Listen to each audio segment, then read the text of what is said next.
Hello everyone, my name is Mark Disher. I am the band director at Sioux Falls, Washington High School, and today in this video I'm going to be showing you and covering all the content that we covered in the January 16th, 2017 meeting regarding the California trip coming up here in February. We're going to be asking everyone to come to the mandatory meeting that is going to be January 26th at 5:30 in the Washington High School gym. There we're going to be covering all the forms, all the policies, and everything that you need to know about the trip. So please make sure that you have plans to be there. This is just kind of a preview and making sure that you understand things that are going to be covered on the trip. We are going to cover some of this content again, but again, this is for your reference so that you can use it to plan, organize your students and travelers for the trip. So without further ado, let's get into it. First of all, we've got the welcome. Again, this is the stuff that we covered. And the first thing we're going to cover is our flight and travel information. On Friday, February 17th, 2017, we're going to be traveling to Minneapolis St. Paul International Airport. We're going to be traveling there by reading bus lines. Friday, February 17th is a half day, so that means that all the students at Washington High School are going to be getting out earlier. We're going to be loading the buses at 12:30 p.m. and we're going to be doing that directly behind the band room in the loading area back there. We're going to be asking our chaperones that are traveling on the trip to arrive at 11 a.m. The plan for luggage is this. We are going to be using the ensemble room and practice rooms for storage on that day. We're asking all folks to please bring luggage early. The reason for that is that all the Washington High School students who are not going on the trip are going to be leaving the parking lot at this time, and we don't want there to be any kind of cross traffic. Please make sure that they bring their luggage and things like that earlier in the day, so that way we can just load them up on the bus and be ready to go. For that day for lunch, since the district has not provided, we are going to be offering to those folks who are interested a boxed lunch from Herbert's and Gerbert's sandwiches, and we're going to give you guys some options. Again, we're going to be covering that on the Thursday meeting. The idea is so that we can just basically eat lunch on the road while we're on our way to the airport once we've loaded everything. We are arranging that as we speak, and we're going to have some choices and things for you on Thursday. If you choose to bring your own lunch, that is absolutely fine, but we want to make sure that you have a meal for that afternoon. Going on to our next piece. Again, we are traveling to Minneapolis, St. Paul. We load at 12:30, and the plan is to leave Washington High School at 1 p.m. We'll be wearing our tour shirts. Tentative arrival at Minneapolis, St. Paul is about 5:15. This will allow us time to get through all the security checkpoints and get through TSA security, and time to head to the gate, because we don't just go through security and instantly are at the gate. You have to make sure that you allot some time to get there. We'll have time for a quick meal at the airport. This is your first meal that we'll be taking out of your pocket. More on regards with this to safety in terms of having students traveling and working together to go to grab a meal somewhere at the Minneapolis Airport. We'll be covering that a little bit later in the presentation. Moving on. The airline information that you need to know, we're going to be traveling on Sun Country Airlines, flight SY429. It's going to depart Minneapolis, St. Paul at 8:55, which is Standard Time, and it'll arrive at 10:55, which is Pacific Standard Time. It is a 4-hour flight, and even though it looks like it only takes 2 hours, we change time zones, which is the reason why the time zones change and we arrive at that time. We're going to be asking all folks to be resting at that point. We want to make sure that you are rested and ready to go for the next day. And we want to make sure that there's no one tired or staying up in their rooms that night. After we're done at the airport, we're going to travel to the hotel following our flight, unpack, and rest. The next, a little bit more information about the flights. We're going to be asking people, and we're just still checking on some baggage pieces right now. But for right now, the things that you need to know about carry-on luggage and smaller personal items. One carry-on bag per passenger, which may not exceed any of the following dimensions: 24 inches long by 11 inches wide by 16 inches tall, including wheels, handles, or other protruding items. This can be like a smaller suitcase. I bring what's called a rollerboard along airlines, and it's very easy to stow up on top. It may not exceed 35 pounds in weight. One smaller personal item, a purse, a laptop, case, or something like that, which may not exceed any of the following dimensions: 16 inches long by 11 inches wide and 8 inches tall.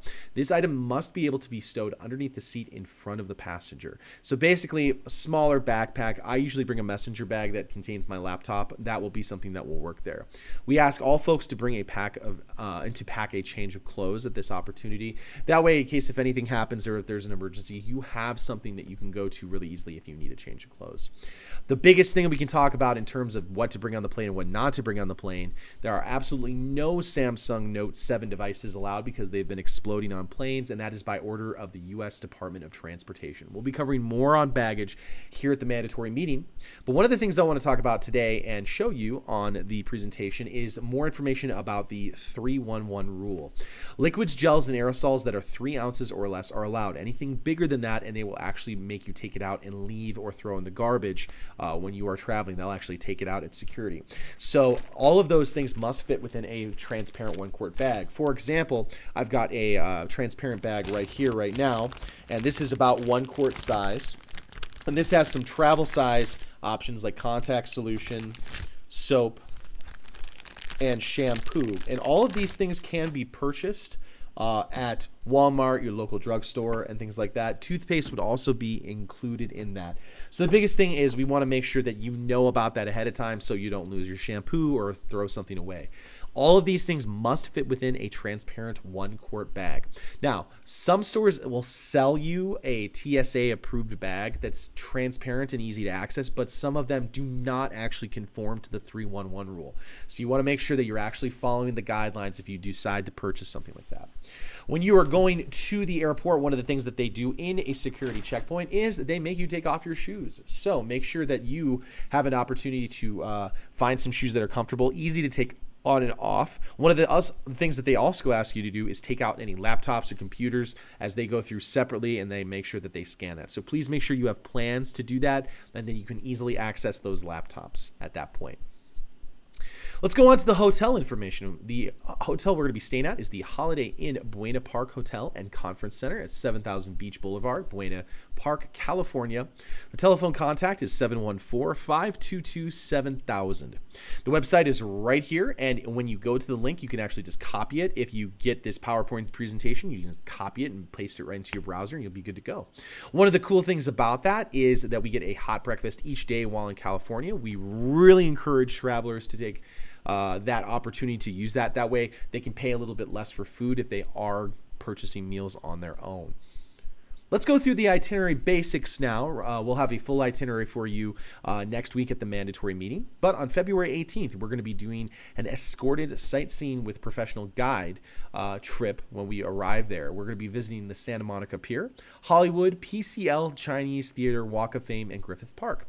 Supper that night will be at the Hard Rock Cafe, and then lunch will need to be on your own. So that's so far 2 meals that you'll need to provide, one at the airport, one here. The clothing I'd recommend is good walking shoes, layered clothing, and gear that you can walk in easily. That's probably the biggest thing when you are traveling to California. It's going to be a little bit cooler, actually a lot nicer during periods of time, but it will get cool during the evening. So you want to make sure you can put layers on and off really easily so that you're always comfortable when you're traveling. Good walking shoes is highly encouraged. Flip-flops is not something that I encourage during this point of the trip because a lot of times flip-flops can be flimsy. And it's really easy for them to break, and you don't want to be stuck not having a pair of shoes when you travel. So good walking tennis shoes, a really good idea. On February 19th, we're going to be traveling to the San Diego Zoo and travel to San Diego. The plan is to include lunch on that one, dinner at Buca di Beppo Italian restaurant that evening for supper. Again, good walking shoes, layered clothing, gear that you can walk in easily, and I'd recommend sunglasses at that point as well, since you'll be spending a majority of the day outside. On February 20th, that is going to be our big day at Disney and the soundtrack session. The plan is to wear our tour shirts in the soundtrack session, but you can then change to your normal clothes after that. Again, layered clothing is going to be important for you to have. It's going to be a really nice thing for you to have during that time. You are going to get 1 meal voucher, as well as 1 meal will need to be on your own. The biggest thing when you are traveling backstage and when the students are backstage, they are going to make it so that there are no pictures backstage. So put your cell phones away at that point. They're very serious about this. Make sure that you are not taking any kind of pictures backstage when we're traveling. That's a big, big no-no when you are in Disney. On February 21st, we have the clinic session and meet and greet with Dr. Travis Cross, Assistant Director of Music at UCLA. After that, we're going to be going to some restaurants, possibly some shopping afterwards. Pack that evening for the return home. And there's 2 meals on your own there, so 4 meals total so far. On February 22nd, we're going to be doing some shopping as well in the morning and some sightseeing, but the plan is on February 22nd to return home after lunch. 2 meals again will be here on your own. The flight information for when we travel back is flight number SY426, which departs at 6:15. It arrives in Minneapolis, St. Paul at 11:42. Now, some people may say that's a longer flight, but remember that we add on 2 hours as we're traveling east. I would bring warm clothes on this, like a sweatshirt or something like that, as we are going to be returning from California to Minneapolis, St. Paul, and Minnesota, and it will be later in the evening, so warm clothes is highly recommended. Again, layered clothing will help you out, but a giant winter jacket's probably not going to be the wisest course at that point. Bring sweatshirts, layered clothing. The next thing we need to talk about is identification for travel. There are a lot of different options for what you can bring. You can bring a South Dakota driver's license, a U.S. passport, or a passport card, a South Dakota ID card. To be cautious, we are not going to have any students use their student ID. We don't want anyone turned away at the door to the plane. We don't want that experience to happen. We do not want that person to have a negative experience at this point. In addition, I believe that driver's permits are also allowed as long as that the face is actually on there and it's something that can be scanned and it's a government document. If you need an ID card and you do not have like a driver's license or anything else like that, you have to go to the driver's license station in person to get a card. The card is $20. The list of requirements is for the adult. You need to have proof of adult residence, so like a utility bill or something like that, a social security card, and a birth certificate for the person in question. So that is over by Howard Wood Field. You can go over there. You can also call and make appointments and just call and just get some general information if you'd like. Again, some of that will be on the Washington High School Band website. Instruments. For all instruments, we will be getting a special orange tag to put on all the instruments going on the trip, whether they are school instruments or actual private instruments. When you are going on the trip, we are going to register all instruments going on the trip, including their brand, serial number, and their condition. Percussion, we're not bringing any large percussion instruments. We're just bringing sticks and mallets. I highly encourage that all privately owned instruments are insured. A lot of times, homeowners insurance will cover this, but you have to check the policy out on your own. Some covers it, some of it does not. The district instruments are already insured. Like, for example, when we travel using like the marching band trailers and stuff like that, the instruments are already covered by a policy there. So the district instruments do not need anything extra on them. Again, we're still working with the luggage on instruments and check on baggage, but they've all said that there is an offer to exclude all of the instruments except for the oversized cases, rather. The band boosters will cover any of the oversized instruments. We will then organize with a special piece of fabric that will stay on each piece of luggage that is easily identifiable as a Washington High School piece of luggage. That's going to be a strip. It's going to look like it has music notes on it, and the chaperones are putting that together. But that way we can easily say, yes, that person has a bag that is Washington High School, and that's something specific that our chaperones and the administration can take a look at. Make sure that in addition to that, you have a luggage tag with your full name, address, and contact information that is easily identifiable by your student. Medical information. We do not need to have many medical forms notarized this year. Jan Questad will be our medical chaperone on the tour. Her contact will be on the chaperone list that you will get on Thursday with the packet when you are there at the mandatory meeting. If you have any questions or concerns, please make sure that you contact Jan Questad if you have a medical concern or something like that. The medical forms that we're going to be using are the ones that the Washington High School uses. They are the medical consent forms. If they are not up to date, or if you've not filled one out, we want to make sure that you get that taken care of here in the next week, and make sure that that is up to date. That way we can make sure that if there's any kind of service or medical care that we can provide for those students in case there's an emergency, we can handle that. Next up, we have to talk about the new medical self-administration for students. We're going to pull up this document here in just a moment. So here we have a new document that the Sioux Falls School District has put together. It is the medication self-administration for students during student travel. Medication covers all prescribed medications, all over-the-counter non-prescribed medications, and all chemical homeopathic substances and compounds, including but not limited to natural remedies, herbs, and vitamins which purport to aid in a person's health or well-being or to treat an illness or disease. This essentially is saying that my student is going to either self-administer these medications or is not going to take any. If you have a concern that your student or is not able to self-administer their medication, you need to contact us immediately. Either contact the activity director or the school nurse or myself or Mrs. Coyne. That way we can get the care taken care of. This will also need to cover any Tylenol, ibuprofen, Advil, anything else like that needs to be labeled up here in the area that says my child will self-administer the following medications. Biggest thing when you are traveling and traveling with this group with medications, you need to make sure that the medication is not just like in a plastic bag or something like that. It needs to be in the original container with the name and the prescription on it. I know it's some people like to put them in like little cases or something like that, but this is something that we have to do that way. All medication is taken care of and everything is covered in terms of policy.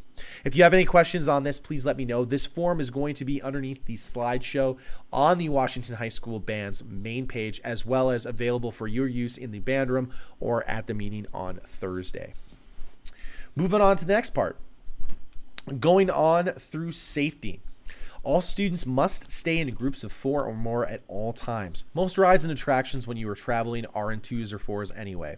We'll go over more expectations and things that you need to know on the mandatory meeting on Thursday. Mr. Malchow will be coming and giving a small presentation of expectations for the Washington High School students that are going. One of the things that we recommend is that when you are traveling, sometimes it's easy to lose your wallet. It's easy when you go to a bigger place. Maybe you're excited. You start to lose track of stuff. One of the things that we recommend is some kind of like a travel pouch or an ID bag. I actually have one right here, and it's something that you can actually wear underneath your clothing, and it's very light. It's very easy to do, but it's basically just a wallet so that in case if something happens, you can easily have like a backup. You can have like backup cash. This is where your ID card would go, and there might be a possibility of pickpockets, and we want to make sure that you have the best experience and that you don't lose any money. This is something that I have used before and I've really enjoyed using. It's a good safety measure to have. It's not very expensive. You can get it at your local Target or Walmart very cheaply. So that's something that I would recommend. Make sure that when you are at the hotel, when you are done for the day and we're ready to move out, make sure that all your luggage and bags are zipped up, closed, and secured in hotels. Even though we make sure that they're locked and secure there and the hotel staff do as much as they possibly can, it's safer just to make sure that you have that stuff closed and secured and that it's not out. So in case if something goes missing, there's a question mark there. So make sure that when you are there, all luggage bags are closed. I recommend that you do not bring computers. Mobile phones and chargers are great, especially for group photos, and mobile phones can do most of the things that computers do nowadays. If you absolutely need to bring a computer or you want to bring a computer, know that that is not covered by any kind of a liability policy, that you bring it of your own volition, and that we cannot cover anything in terms of loss there. Spending money. I talked about any of the meals that we talked about during the itinerary. I would budget at least $10 per meal. If you want to check out souvenirs, check out the Disneyland store or other websites for price references. This is a really nice website that I found right here. You can click on this link. And basically what that does is it gives you a breakdown of how much the souvenirs cost. Honestly, with the way that the world works today and online shopping, if you see something that you like online that you want to purchase, just buy it online and then ship it. That way you have more room for things that maybe you can't get online, maybe some souvenirs that you want to bring home, photos and things like that. That's just something that I would recommend. If you want more information about the photo experiences that they have at Disneyland, you can find this link right here and follow that. Again, spending money, there is going to be a request form underneath the medical self-medication form on the band website. The request for the spending money from WHS Band ISA form. You have to use this form and check with Mr. McKee to make sure that all the requirements are met. There's going to be a green sheet that we'll have you use as well. Again, we'll put that up on the website. Money can be given directly to the families or held by the trip chaperones in charge in the mobile safe. Some people want to just give that to their students and they have like a special like little debit card that they bring along, or they could have envelopes in case if you're worried about security or things like that. We do have an option available if you want every day for those students to get some more money. That way they're not spending it all in one place. Again, the maximum amount that you can bring out of your ISA, your individual student account, is $150, but that's only if you've met the trip cost fee and you've paid your target fee for your representative ensemble. So, for example, marching band, that's the $175, jazz band, that's the $75, and concert bands, that's the $50. If you've taken care of that and the cost of the trip, then you can withdraw money after that. If you have any questions, please let us know. I'm doing my best, and Mrs. Coyne are taking as much time as we possibly can to answer all the questions that we possibly can. If there are some things we haven't covered, please make sure that you email those to us, or we can take care of them on the mandatory meeting on Thursday. If you have any questions, our contact information is right there. Again, the next meeting is going to be Thursday, January 26th in the Washington High School gym. Make sure you bring whatever questions you have there. Again, try as much as possible to get as many of these things done. For example, the ID card thing, try and get that done here as quickly as possible, because we want to make sure that we're not doing things at the last minute. Thank you guys so much for watching the video. Again, if you have any questions, right here we have mark.disher@k12.sd.us or Mrs. Coyne at KylieCoyne@k12.sd.us. Thank you so much for watching. Thank you, and I hope that you're all looking forward to the trip as much as I am. We'll see you next time. Thanks.